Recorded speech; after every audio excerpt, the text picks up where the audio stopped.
এটা কি রান্না করবা? আর ইলিশ মাছ। জিরে জিরে দিলাম ফোড়নে, আর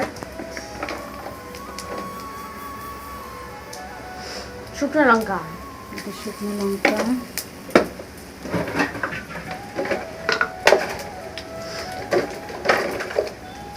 তেজপাতা,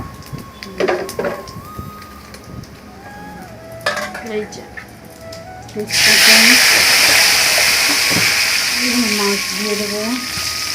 এবার মাছগুলো এক একটা করে দিয়ে দিচ্ছে। ইলিশ মাছ কাঁচাই রান্না করে, ভাজতে হয় না। তো এটা কি রান্না করবো এখন? ভাজা? না না, ইলিশ মাছ ভাজবো, ঠিকঠাক করে ঝাল হবে। সব দিকে বাসা করেন? না এখনো ওঠেনি। এবার মশলা দিয়ে দিল, একসাথে দেখেছো? যেটা বেটে রেখেছিল বলেছিলাম। এবার সামান্য জল দিয়ে দেবে।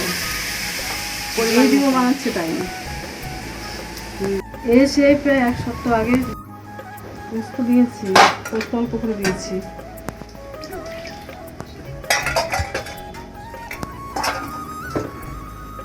না আমি শুধু সর্ষে দিই না, সর্ষে অল্প করে দিয়ে একটু পোস্ত দিই। আর তোদের কেন কি হয়েছে? হ্যাঁ কি যে করবে কে জানে, কিছু বলছেও তো না, কি খালি তো ভিজিটের ঠেলায় অন্ধকার। হয়ে গেছে? হয়ে গেছে মানে।